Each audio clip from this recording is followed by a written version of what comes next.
I could reliably make like a third of my annual income from Pride partnerships. And that year, there were $0.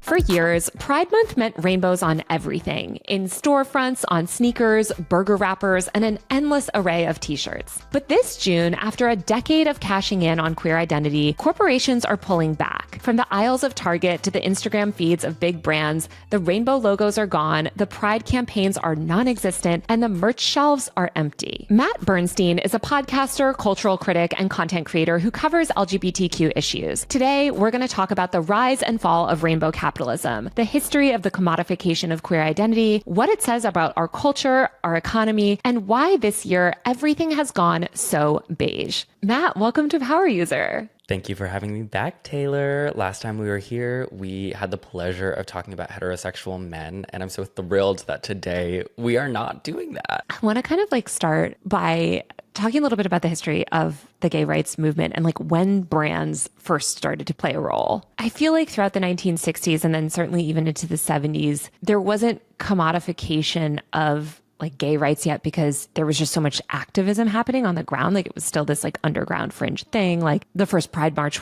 was in 1970. The original Pride flag wasn't popular until the late 1970s. And I guess you could consider that Pride March. You kind of could, and it's so representative of sort of the limitations of that at the time, because the rainbow flag was originally made by Gilbert Baker. People think that it was just like kind of this gay rights symbol that's always existed, but it wasn't. I mean, before the rainbow flag, really, we had any number of things, but mostly the inverted pink triangle that was used as a badge of criminalization for queer prisoners during the Holocaust. So the rainbow flag comes about in the 70s.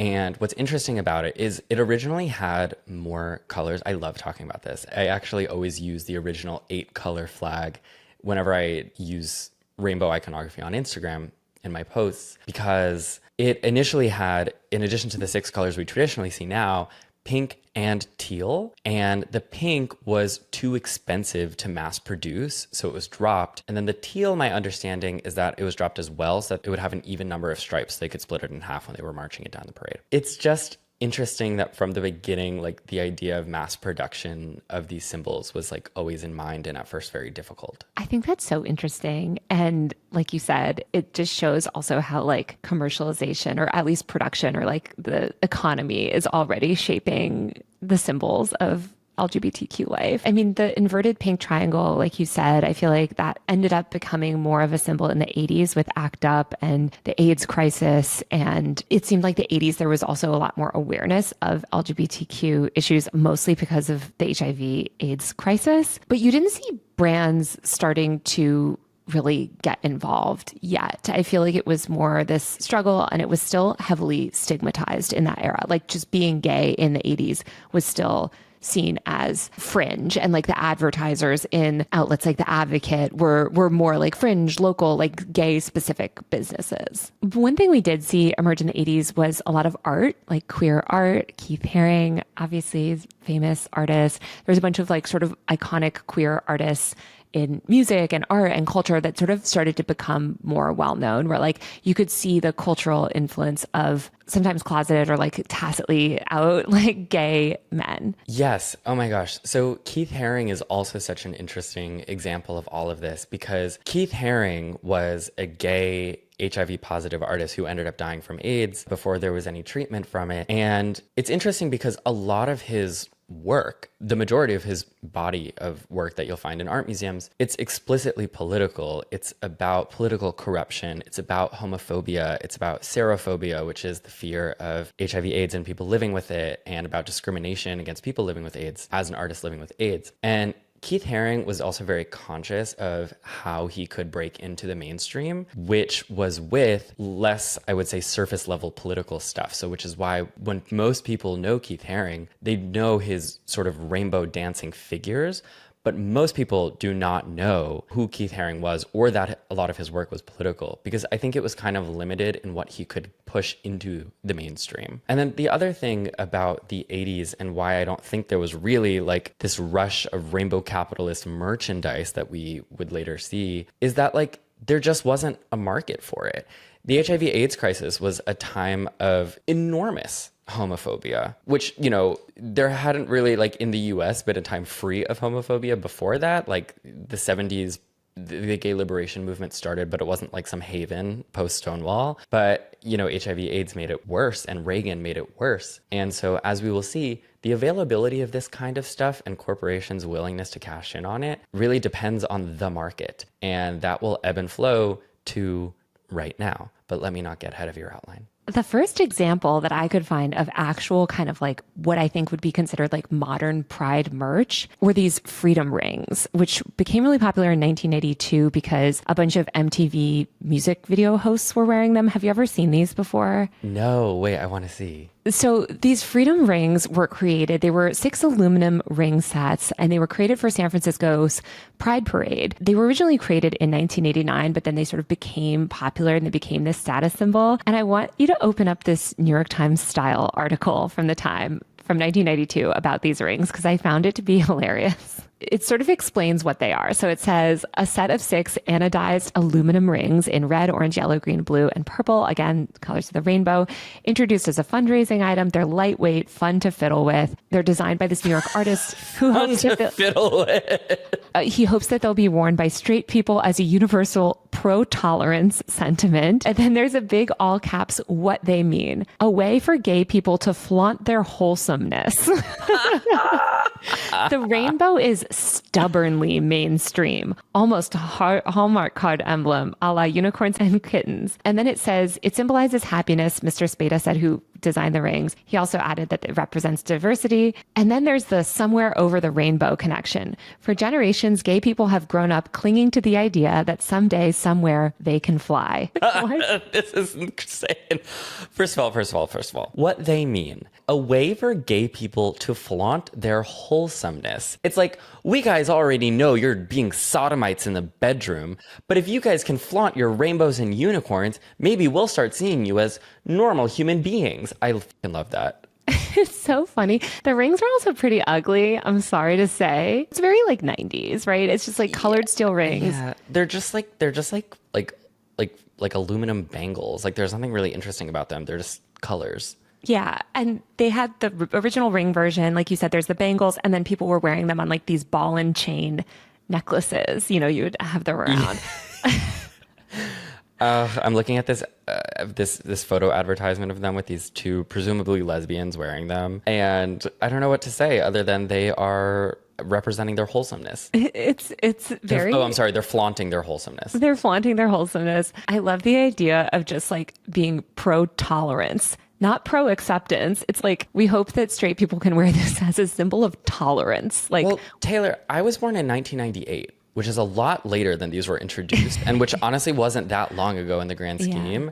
And like, even when I was growing up, the word was tolerance. Like, it wasn't even till, I mean, as far as I can remember, like the way I internalized people talking about gay people, like it wasn't even really a conversation of like acceptance. It was about tolerance. Like, do you tolerate these people? Which is bizarre because it's like they exist. Which is something to tolerate. I mean, it's crazy. It is crazy, but that word is definitely rings in my childhood. Well, throughout, I mean, I guess you missed most of the 90s. I was barely sentient, but this is a one core memory that I do have because I do remember in elementary school, Absolute vodka advertisements were very cool. Have you ever seen these from the 90s? No, I don't think so. I remember this because I remember going over to my friend's house who had an older sister and had her bedroom plastered with Absolute vodka ads. And so then I started collecting them too, to my mother's like horror, because I was like a child.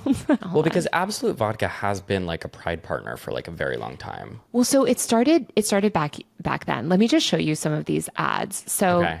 I know that I know they're like rainbow bottle that comes around every year. Right. Well, we'll get to that in a second. Absolute Vodka had this really iconic advertising campaign in the 90s where they just took the Absolute Vodka and it would say like Absolute XYZ, Absolute Appeal, Absolute Zero. It would have ice. Absolute LA was like the bottle in the shape of a pool. Absolute Aspen was like the bottle in the shape of trees. And they did a pride campaign that was like considered very progressive at the time. They actually started this campaign in the 80s. And then it really became popular in the 90s. Absolute perfection. And it's an absolute bottle with it was like an angel's halo above the top of it. Yeah. So it's an ad that actually doesn't read as gay or like LGBTQ. I was going to say this almost looks like Christian. Exactly. So I think, but what was sort of subversive at the time is that they ran these ads in places like The Advocate and other gay publications. And so there was this like subtext to it that actually caused some backlash because people were like, we know what you really mean, you know? And they're like, what do you mean? This is just another one of our ads. Like you're perfect the way you are. Get and drunk like, with us. The like religious, I guess, tolerance or like the religious notion at the time too, because there was so much of the religious right that was obviously against LGBTQ people. And it was this idea of like, you are blessed and you're great. And now you should get drunk on Absolute.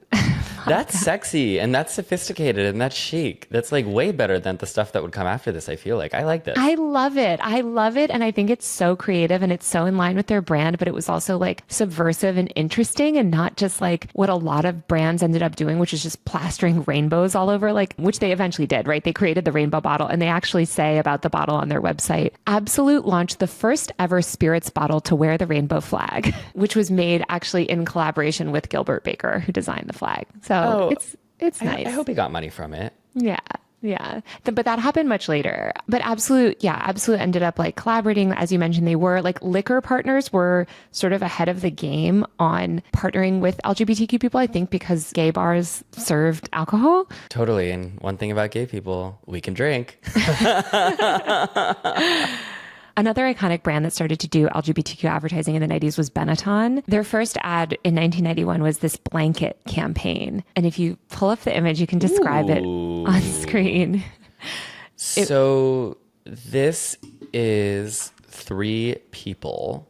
Is it a couple with a baby? I think what you're asking is something that's so consistent about a lot of advertising in the 90s that was LGBTQ advertising. Is it a couple? I don't know. It's a Black woman, a blonde woman, both wrapped in a blanket and cradling an Asian baby. This is one of those things that reads now as like a sort of confounding diversity quota advertisement, but it's beautiful. Yeah, this is a lesbian couple were meant to be. It was, I think they meant it to be that way. It was perceived that way. Like there was commotion over it, as there was with everything. But it's very like 90s, like we don't see race, we don't see color. Like this was kind of Benetton's whole thing too, is like the Colors of the World campaign. It was like a white woman, a Black woman, and an Asian baby. Like, can't we all get along? Yeah. And to be clear, like I love, obviously it goes without saying, I love diversity, but it's just like sometimes it's shoehorned in a way that's a little, I think, less elegant maybe. Like A for effort, basically.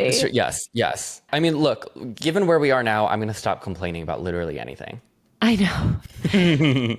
A brand that was a little bit more explicit in the 90s was Subaru. You know, Subaru is obviously so synonymous with like lesbian culture these days, but it was because of market research. Like they commissioned these studies where they realized lesbians in Northampton, Massachusetts, and Portland, Oregon served as household leaders and key decision makers. And basically that this was like an untapped commercial market that they could really feed into. So they ran these ads with taglines, including, "It's not a choice, it's the way we're built," you know, with the cars. Again, it's so subtle. Like if you were to see this now, it's so clever. Yeah, but it doesn't, there's no rainbows in any of this stuff, you know, like they're selling the products, but they're not, it's very like, it's clever. It's like kind of under their radar to an extent, but it still communicates the message. I mean, this is gorgeous to me. It's not a choice. It's the way we're built, which is obviously like basically saying like we're born this way, right? And that's actually saying something. Whereas like when you, similar to the Absolute original bottle, it was saying like, you're actually perfect in God's eyes, which is meaningful to a lot of queer people to hear. Versus kind of this stuff where you slap the rainbow on where it doesn't actually say anything. And I think it's why it became grating to people after a while, especially queer people, because it was like, you're not telling me anything positive about myself. You're just saying, look, buy our product. It has a rainbow on it. You know what I mean? Yeah, 100%. I mean, all this advertising is happening in the 90s against the backdrop of the Clinton era don't ask, don't tell policies, which went into effect in 1995. And actually one of the first brands to kind of protest it was IKEA. They ran this commercial showing gay men shopping for furniture. Well, you know, we went to IKEA because we thought it was time for a serious dining room table, and we have slightly different tastes. I mean, Steve's more into country. It frightens me, but at the same time, I have compassion. we've been together about 3 years. I met Steve at my sister's wedding. I was really impressed with how just well-designed. The IKEA furniture was. He's really into craftsmanship. These chairs are really sturdy. This table included a leaf. A leaf means Commitment. staying together, commitment. We've got another leaf waiting when we really start getting along. Oh, that's really cute. Wholesome. Yes, it says it's a big country. Someone's got to furnish it. I think that's so cute. All of this stuff is so much more elegant than what it became in the 2010s. It has like personality and love. And I feel like it's about like humanity. Like, and I'm sure they're actors, but like it reads as so authentic. Yes, and they're like arguing over their differing furniture tastes, but like we meet in the middle and his taste in country furniture scares me. And it's very cute. It's like actual relationship conversations. It's very hearty. There were also makeup brands targeting the LGBTQ community in the 90s. MAC Cosmetics featured an ad with RuPaul, I guess because of like drag makeup and because makeup was popular, but it was very theatrical. Like it was very focused, it seemed like, on that community and not really like mainstream yet. In the 2000s is when I think we start to see more of the mainstreaming of corporations and pride kind of blending. Diesel did an ad, which they'd sort of had some gay stuff in their advertising for a while. I don't know if you remember, but Diesel was running really provocative ads for a while. If you click on it, you'll see like the gay sailor one. Ooh, okay. So we are looking at a whole bunch of sailors. Are they part of the military? So this ad was actually published in 1995, right around Don't Ask, Don't Tell. And it looks to be like a bunch of like Navy seamen recreating that famous photo of like the man holding the woman in Times Square and kissing her. I think it was D-Day. Yeah, and it's two male sailors doing that. Tribute to that. Yeah. It's, okay. I mean, this is a beautiful photo. Anything where like queer people become tied into like military imagery, I'm like, oh, it's a strange combination, but it's a cool photo.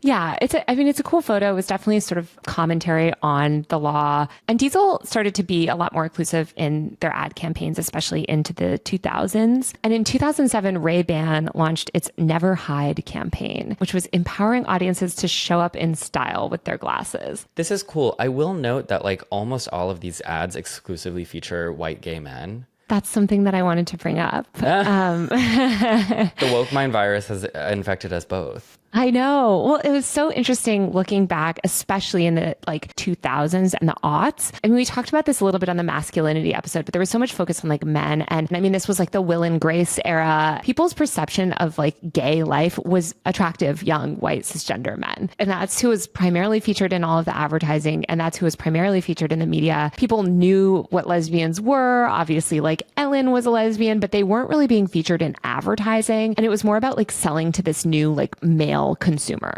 Yes, totally. And I don't have anything to add to that other than Will and Grace era. So triggering because in line with all of this, Deborah Messing is now extremely openly racist. I know. But you know what? Who I think has remained unproblematic is Hillary Duff. I was waiting till get to this. This was a really famous ad in 2008 that came out. It was part of the Think Before You Speak campaign, which was trying to get people to stop saying gay as an insult, which unfortunately I feel like has come back. But if you were young, which I was in school in the 2000s, like people would just throw around the word gay as an insult all the time. So this ad ended up sort of becoming iconic. Yes. This is a meme within the gay community. I mean, I love this video. I watch it all the time still. It's because it's like, it really hit all the right notes at the time. I think it's just kind of so overacted. Do you like this top? So gay. Really? Yeah, it's totally gay. You know, you really shouldn't say that. Say what? Well, say that something's gay when you mean it's bad. It's insulting. What if every time something was bad, everybody said, "Oh, that's so girl wearing a skirt as a top." Oh, you are. Those are cute jeans, though. When you say that's so gay, do you realize what you say? Knock it off. When you say gay, do you know what you're really saying? It's so great. It's perfect. I love it. Hillary Duff and Marsha P. Johnson on the front lines. I love it. But it also was like when I think we started to see a lot more gay representation in the media, it was just like becoming more normalized. Obviously, it was still several years out from true pride merch like Bonanza. But Obama was elected in 2008. You saw this progressivism. You saw millennials having more cultural impact. And I feel like just queer life generally was receiving more attention. You also had the internet and Facebook, and you just had more like out gay people online. I mean, some of the earliest YouTube stars, Tyler Oakley and others, were very like out gay people. And so I think it just started to like enter the conversation a little bit more. Again, mostly through the lens of like cisgender white men, but it was out there a little bit more. Then we had the 2010s, and this is when things really went off the rails. You started to see a lot more conversations about LGBTQ culture, and also this is when I think brands started to like lean in. And it started with more like quote unquote edgy brands like American Apparel. They did a GLAAD collaboration. Target in 2012 introduced its Pride merchandise. And a lot of these brands were doing it in partnership with an organization. So they wouldn't just be like, it wasn't a naked cash grab yet, but they would be like, we're releasing t-shirts to celebrate Pride Month. 15% of the sales are donated to GLAAD, which by the way is almost nothing. I think Target donated a little bit more. They donated 50% of their sales to an LGBTQ organization. But it was this idea of being out and being open and expressing yourself through merchandise and hashtags. Target launched their campaign with the hashtag Take Pride. I remember that American Apparel t-shirt. Every gay influencer had it. It was like had the equal sign on it. And like I remember like Tyler Oakley. I remember Connor Franta like had a shirt with glisten. The other thing about it at this time was like culture was still very homophobic. And like not doing that much still felt significant. And there wasn't a whole lot of precedent for these like mass produced, like, oh, Target is like making something for us. Like, that's cool. And then obviously very quickly it became very saturated and we were like, wait, none of this stuff is actually saying or doing anything. Well, I feel like it's like Target and American Apparel and some of these other early advertisers, they kind of clung to this like nascent social media movement because you had so much LGBTQ activism happening in the first half of the 2010s up into to basically fighting for gay marriage, which passed in 2015. And so you had, again, a lot of these hashtags. It was so much hashtags. When I was looking at merch from this era, everything has a hashtag on it. Hashtag pride, hashtag lesbian, hashtag bisexual, like the IKEA bisexual couch. I have to look up what year that came out, but you know. The bisexual couch, of course. But there was a lot of like hashtag activism and it seemed very tied to activism. So again, the merchandise always had to sort of like go to an organization to feel legit. It was like, hey, buy this. And like, you're fighting for gay rights and you're fighting for gay marriage too by buying our, you know, t-shirt collection or whatever. And I think 2015 was a turning point, or it sort of was like gasoline on that fire.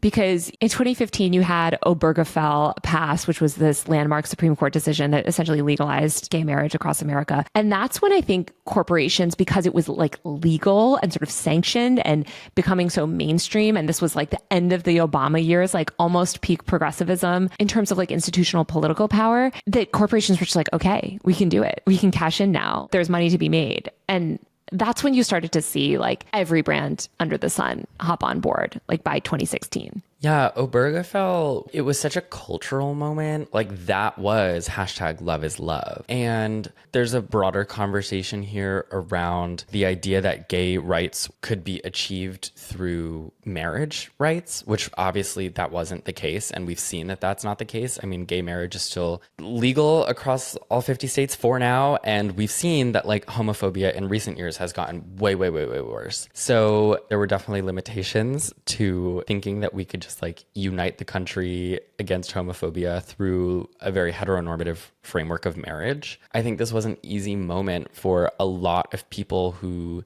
weren't queer to just be like, well, it's done. And honestly, for a minute, there were a lot of people, I think, especially like cisgender white queer people who were like, it's done. We're all now on the side of good and like we have our rights and like, let's party until the end of time. And, you know, we see for so many reasons that that was not the end of the fight. This stuff was always doomed, I think, to end up where it is right now. Yeah, it's interesting. There were so many headlines back then that were just celebrating. And like you said, it felt like this finality. It was like, we made it. We did it. We legalized gay marriage. Now everyone can have a house and a home and 2 kids and, you know, a double income household or whatever. And it was also interesting even back then too, just when I was looking at the Pride collections, you didn't see as much like non-binary and trans. Like it was very focused on like gay and lesbian to a lesser extent, but it was like gay men were still kind of centered in this way, even in that sort of merchandise. You started to see a little bit more intersectionality actually after Trump was elected, and we started to see the rise of the resistance, which God help us. But 2017 was like, I would say, when activism really started to get commodified, where it was like, you couldn't be too woke. I mean, this was like when the term woke became popular. There was this intense resistance to Trump. And I think shock, as you mentioned, from people that felt like, wait a minute, we just did it. We just got all the rights we could get. And now we have Trump and this like backsliding. And you started to see like companies also participate in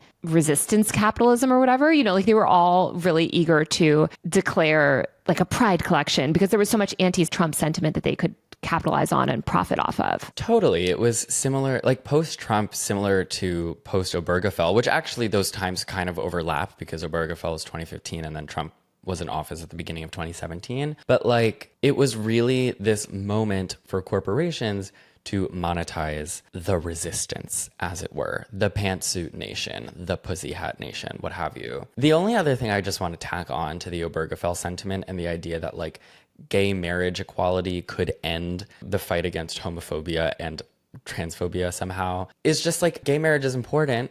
I think that everyone should be able to marry, obviously, but like what you were just saying about like, okay, yes, like finally gay people could have the freedom to have a husband and a house and 2 kids. And it's like, obviously that's not the reality for the majority of queer people. And it's just, again, why marriage equality without justice for trans people, without economic justice and equality, without racial justice, it's like all of these things fit together, or else what you have is such a shallow win in many ways, which is why if you don't keep going all the time against all of these systems of oppression that are working together, they just will end up receding back like a shoreline, which is, of course, what happened. Well, I think you make such good points there. And I mean, again, like I was saying, it was so interesting to go back and just see how these things that feel so central to LGBTQ rights and the fight for LGBTQ rights, really like, you know, gender expression and identity and trans rights and stuff, like was foreign. I remember Sam Escobar, who's a really amazing beauty editor, wrote this article in 2016 that was How I Told the World I'm Neither a Man Nor a Woman, a different kind of coming out story. And it was about them coming out as non-binary. And I remember even being in media group chats where people were very confused and people were like, wait, so like what genitals does Sam have? This is very confusing. Like, what does this mean? You know, like there wasn't even like a public awareness, I think, even within, and I'm talking about like pretty like successful media people, right? That like were writing articles about LGBTQ issues that like still didn't even understand the concept of what a non-binary person was. And so I think it's like you started to see like a little bit more conversations around those things and inclusivity happen through the late 2010s. Like when we were peak rainbow capitalism, like there was this idea, and I argue in other videos of mine that it's like, it was completely performative, this idea of intersectionality, but it was something that you would hear about a little bit more. I mean, they were just so desperate to target anyone in the LGBTQ world. This is when Tesla had a rainbow logo and Elon Musk himself was saying, crazy. You know, if what a time. I mean, you could do this whole episode just through the evolution of like that one brand and its founder. Yes, like the evolution of their like social media avatar over time and like what it says about their value set. And I mean, you could look at so many of these companies. I mean, you had like the Unilever Pride collection, and they would rebrand their Facebook profile and their Twitter account, and Twitter had like the rainbow hashtags. And it was something too where like every advertising agency would pitch a Pride activation, right? Like every brand would be rolling out a Pride collection or targeting that market. And I do think that you started to see fatigue. People started to talk about this thing called rainbow washing, which is basically like Lockheed Martin draping itself in a Pride flag and trying to like make it like, hey, you know, and this idea of who's accepted at Pride. Every single brand wanted to be involved all of a sudden in like every sort of Pride celebration. And I think people rightfully started to feel a little bit weird about that and be like, okay, wait, do we need Deloitte marching alongside like weapons manufacturers at our Pride event?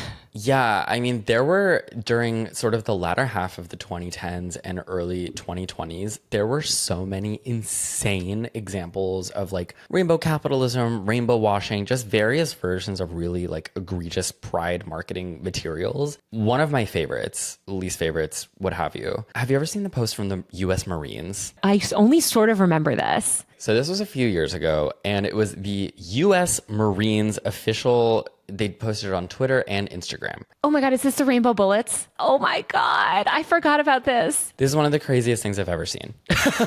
It's insane. Wait, describe this for people that haven't seen it. This was one of those things that I saw all over Instagram, and I was like, this is an edit. There's no way this is real. And it was real. Yeah. So the U.S. Marines posted a Happy Pride Month thing with a photo attached of sort of just like a clip art Marines uniform helmet. Like a camo hard hat. Yeah, a camo hard hat. Sorry, I don't know what these things are called. And within the headband, there are 6 bullets, one of each color of the rainbow. It's just crazy. Don't forget my favorite part. They're on the band holding the bullets. Oh yeah, the rainbow bullets. It says "Proud to serve."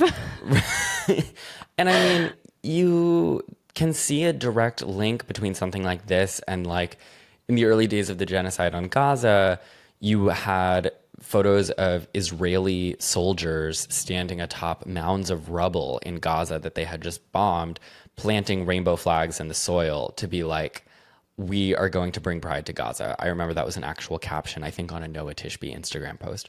And not to stretch too far in a bunch of different directions, but it just shows the limitation, the really extreme humanitarian limitations of slapping rainbows on things. Right. Well, there was just this inherent hypocrisy because all of these corporations are pretty evil and bad. I mean, obviously the US military is evil and bad, and US imperialism is bad for LGBTQ rights generally. But you also had a lot of companies that had really exploitative policies and were exploiting people in the global south, like food brands, clothing brands. A lot of this pride merch was being made in authoritarian countries where people were working for slave labor, basically, and sort of fast fashion, the way that pride merch was capitalized on. At this point, they've given up the pretense of donating 15% of the profits to GLAAD or whatever. It is just sell, sell, sell. Yeah, this pride merch was made in a sweatshop, but, get out there and buy it, wear it, be proud. And I think people that started to pay attention and started to kind of think more critically about things were like, wait a minute, are you actually furthering LGBTQ rights, or are you just trying to profit off us?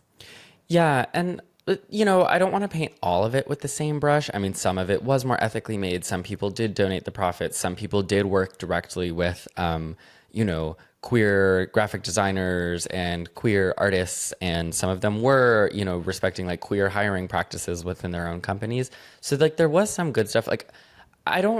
This is where it gets kind of complicated. Before you say that, yes, there was some good stuff, but I would say it was the minority. And I only say that because when you think about the rise of e-commerce during this time and sites like Shopify, the way they started to allow all of these sort of smaller vendors and Amazon's proliferation during this time, where you saw this explosion of e-commerce and you just had so many vultures kind of come in, these opportunists making this merch and expendable merch also to wear during Pride events or to buy for Pride or decorations. Yes, I don't want to discount the few brands that did do things responsibly, but I feel like 99% of them weren't and didn't have true dedication, because we'll see what happens after 2023 as well. Yeah. And the only other thing I want to say before you get to that, you're totally right. And again, just with the way that all of these issues intersect is we're getting more and more rainbow vodka and rainbow, made in China merch at Walmart and Target. And at the same time, wealth inequality continues to get worse. Transphobia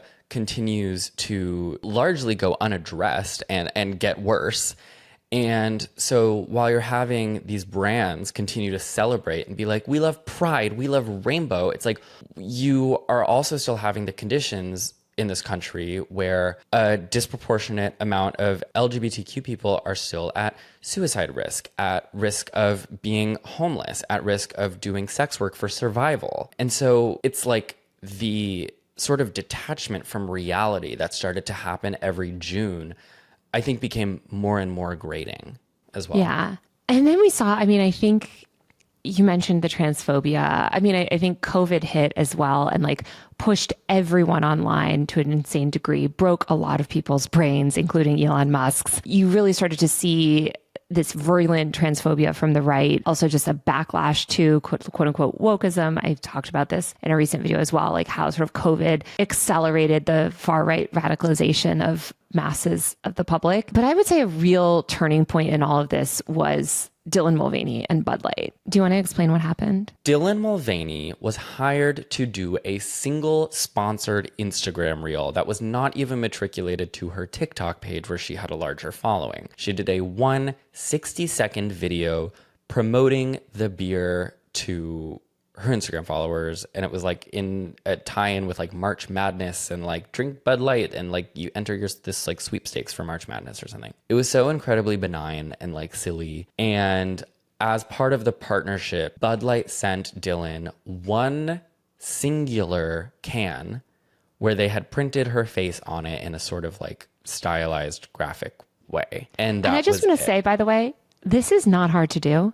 I have, actually, you can't see it behind me, but I have a coffee cup with my face on it that they printed one time for press at an event. Like, it was not Bud Light, it was a coffee brand. Oh, okay. I'm just saying, like, the idea that like people have of like this was some custom impossible thing, they probably did this for like 500 influencers. Yes, it was so silly. The right is very good at like consolidating around these moments of cultural rage and like feeding on them and building their movement on them. And so it immediately started to become this thing that like all of the big right-wing influencers like Libs of TikTok, and like Libs of TikTok I think has talked about this probably upwards of 200 times. People like Charlie Kirk, and then on Fox News, Candace Owens, everybody was like, they did what? With who? They made Dylan Mulvaney a transgender, the face of Bud Light, an American beer. And it spiraled out of control so quickly and so violently. Famously, you had Kid Rock filming himself gunning down cases of Bud Light in his backyard and then flipping off the camera. You had people throwing actual tantrums, like filming themselves throwing tantrums in grocery stores, like throwing Bud Light down the aisles, like spilling open cases of it. It was so crazy. And I think for queer people and specifically trans people at the time, like it was so hard to look at. It was insane, to be clear. But it was also like they're doing this to the cans of beer because they want to do it to trans people. Yes. And it was such a violent outburst. And it was a very, very successful anti-trans campaign. And the result of that, because this was broadcast, there was essentially like a Dylan Mulvaney Bud Light segment every day on Fox News for probably a year. And the result of that was every other brand canceled their pride campaigns and more broadly stopped working with queer people and queer influencers. And I know that because that was my sole source of income, was brand work up until this point. You know, I always tell people like before I started my podcast and before I started like Patreon and this kind of stuff is why I started Patreon, because I realized I could not depend on advertisers anymore. Having been canceled by many advertisers myself, I think it's like you start to realize that like none of these brands actually want to work with anybody that's not quote unquote brand safe. Like if you are a content creator that's challenging power, please subscribe to both of us, because like we are not getting the brand money at all. At least, you know, it's a lot harder, I think, in this climate. I mean, I remember covering that story, just writing about that and seeing what Dylan went through. And I was telling you this earlier before we got on the call, but I used to do the Facebook page for Bud Light.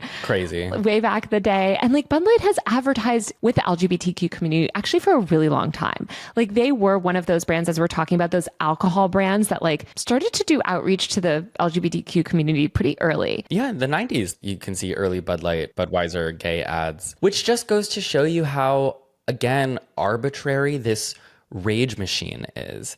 Like people think that it's like, oh, we've suddenly gone too far because look, our beer ads have gone woke. And it's like, no, you just have 10 people who are very well established and have a big reach in conservative media telling you to be angry about it now. You didn't care about this. There's nothing natural about your outrage. Absolutely. I mean, I think one thing that's changed too is the internet and algorithmic feeds and these right-wing influencers gaining so much traction around the same time where they could really drive the news cycle. And I talked about the fact of like Libs of TikTok for a while was basically like the assignment editor for Fox News during this time, or like anything Higher Ed Chick was covering was going to be on Tucker, was going to be on Fox. And, you know, back in the day when Bud Light was advertising initially, like it was mostly in queer publications, on queer websites, like in queer spaces with many other alcohol brands, but it wasn't seen maybe by some of these more conservative people wasn't amplified to them in this bad faith manner. And I think the media played a major role in scaring corporations as well, because they kept, I mean, I remember there was this pressure to like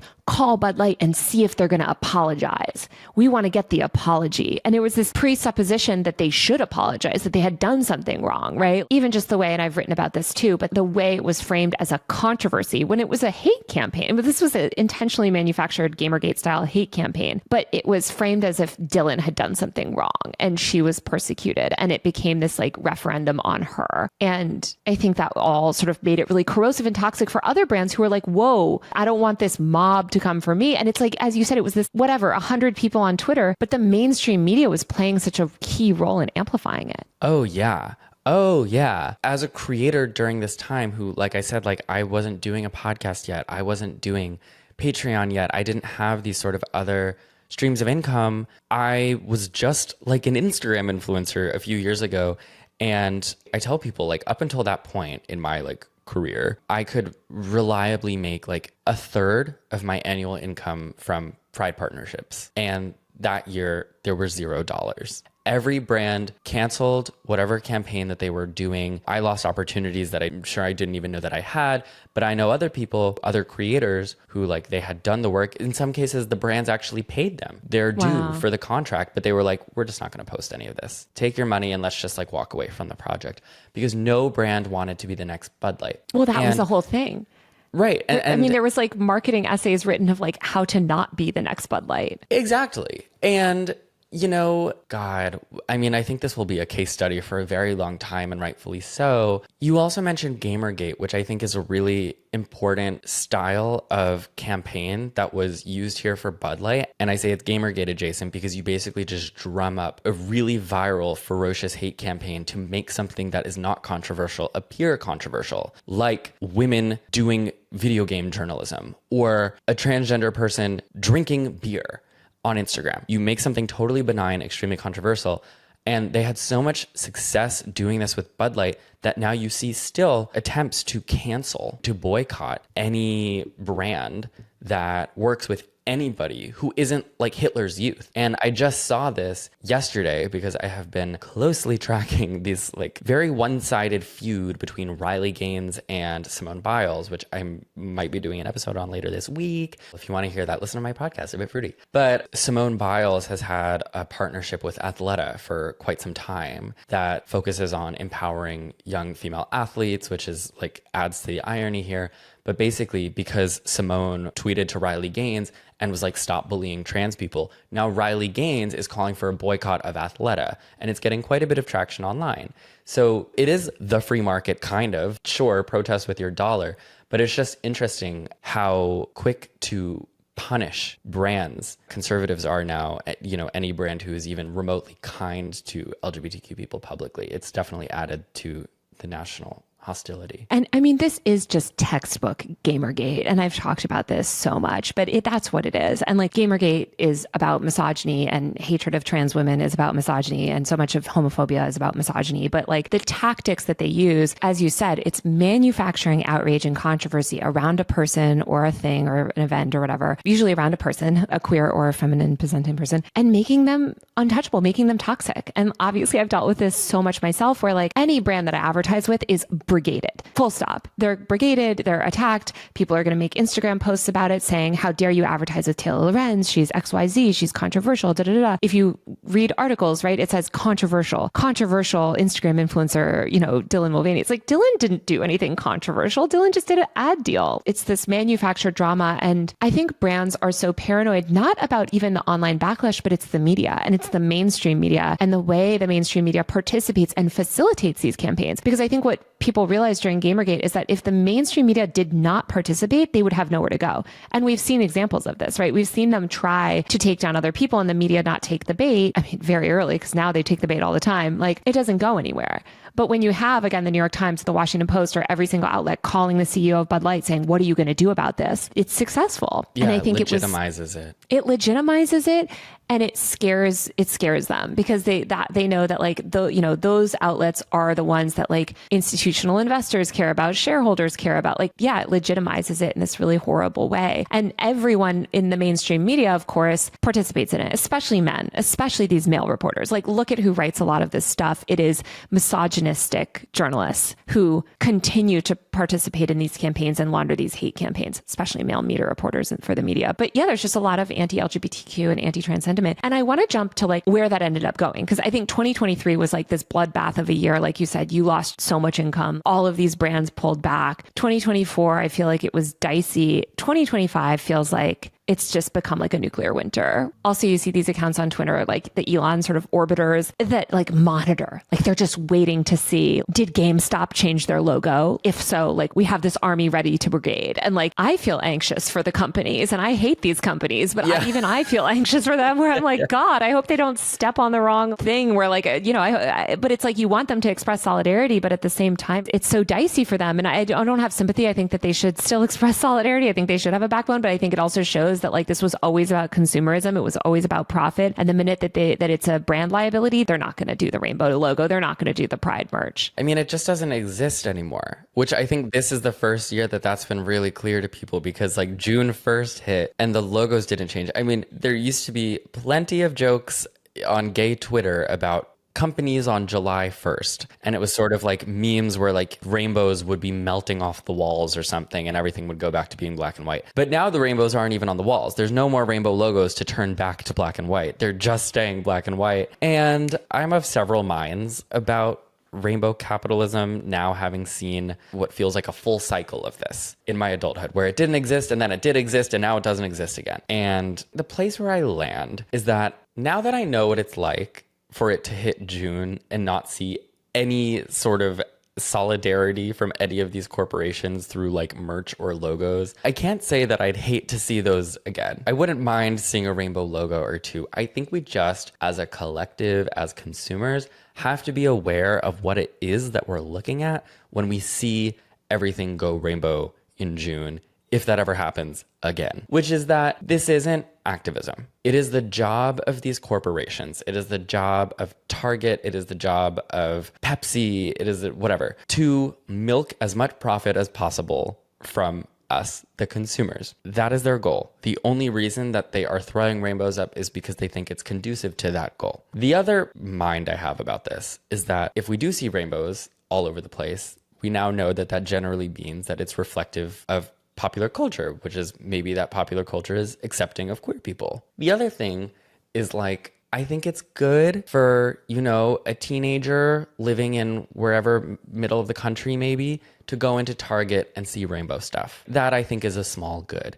Now, I will say a lot of these corporations, they will actually strategically only put their rainbow merch in locations closer to cities, in blue states. In West Hollywood. In West Hollywood, in New York, in Miami, where it's already more accepting and where the people who need to see it most aren't living and aren't seeing it. I think like what you said is like, ultimately we live in this hyper-capitalist landscape and merch and products are this like reflection of the values of our culture. And I was thinking that when I read this article in Business of Fashion recently called The Year Pride Went Beige, they just did this sort of survey of Pride merch across a lot of places and showing kind of how colorless it had become and how like even the companies that are still engaging very limitedly like in Pride, it's a gray sweatshirt with a very tiny little rainbow sign, or it's primarily just beige stuff with like a little touch of rainbow on the sleeve. These almost look like products that are like mourning LGBTQ rights.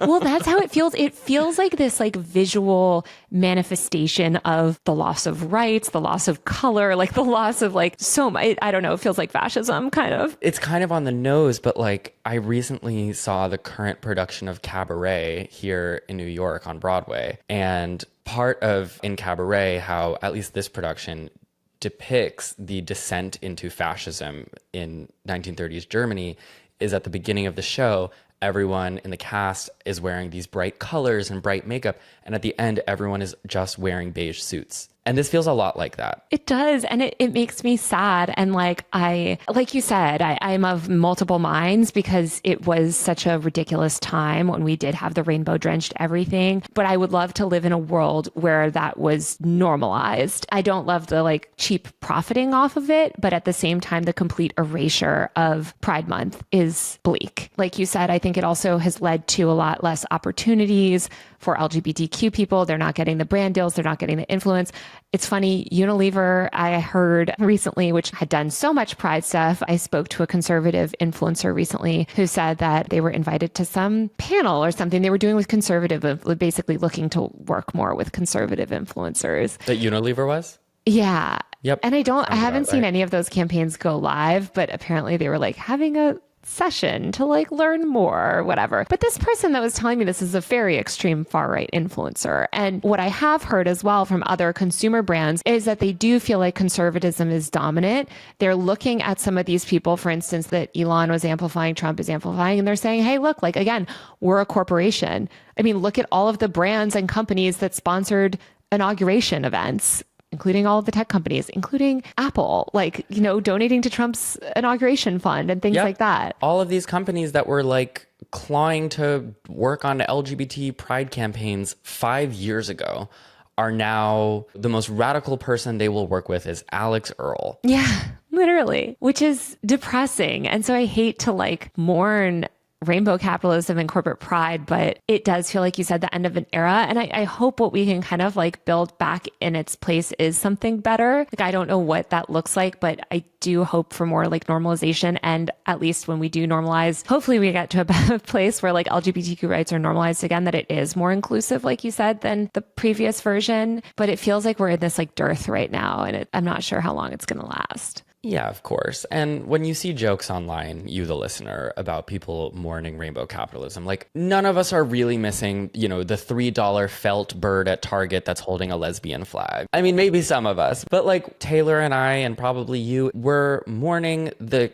culture that went with it, or at least parts of the culture that went with it. And what I will add to the end of this conversation is something that I actually said recently at like a live podcast show that I did, when people asked about like, what do we do now that like queer influencers, it's like harder to get paid and that kind of stuff. Because one of the truly good things about corporate pride projects that were happening for like a good just under 10 years there was that they did employ queer people, both in the companies that ran them and in the talent that they would choose. Influencers, artists, illustrators, writers, like they employed a lot of queer and trans artists for a period of time. And I am one of many, many, many, many, many, many, many, many, many people who had to drastically rethink how they made money in the wake of this political and cultural tide turning. And the only reason that I can still make content professionally, that I can still make work, that I can still do a podcast is through Patreon.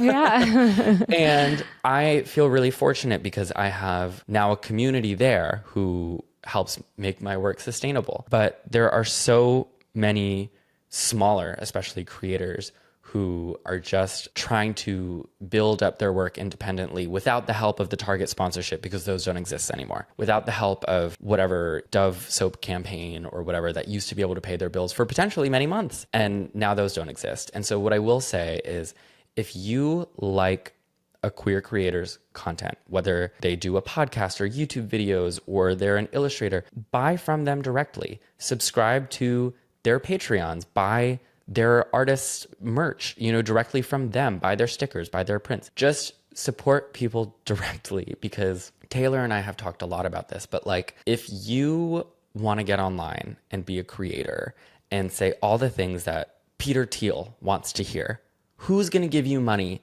to make that an enterprise that sustains itself? Peter Thiel, or someone exactly like him. And a million brands and the entire right-wing economic ecosystem. Like, they have a right-wing version of Amazon. They have right-wing steaks. They have right-wing razors. They have an entire product DTC marketplace of right-wing brands that will advertise with those people. Right. We don't have progressive brands that are giving us money at all, ever. No, certainly not. And at least not an ecosystem of them. And so just like what I tell people now is like, if you love a queer person, a queer leftist work, just support them directly. And I am almost certain that if you look not that hard, they are giving you a way and an opportunity to do that. Because I think for right now, that's the way forward. Because Target, my friend, has gone beige. Well, Matt, thank you so much for joining me today. Where can people continue to follow your work other than Patreon? Before you subscribe to Patreon or anything, you can listen to my podcast, A Bit Fruity with Matt Bernstein, and decide if you like it. You can find me on any of the social platforms, MattXIV, like Roman numeral 14. And it was such a pleasure to be here. I feel like as a queer creator, I have been like living the narrative that we talked about in this episode over the last 7 years since I started working in this space. And it's been so tumultuous and also so clarifying. So, I hope that we can also provide that clarity for some other people too. Well, thank you so much. It was so great chatting with you. All right, that's it for this week's show. If you want to support my work, please subscribe to my tech and online culture newsletter, usermag.co. That's usermag.co, where I write about all of this stuff and more. You can watch full episodes of Power User on my YouTube channel at Taylor Lorenz. Please don't forget to rate us and review on Apple Podcasts, Spotify, or wherever you listen. My best-selling book, Extremely Online, is out now, finally on paperback. It's about the history of the content creator industry. You can get it wherever books are sold. Thanks again for watching. See you next week.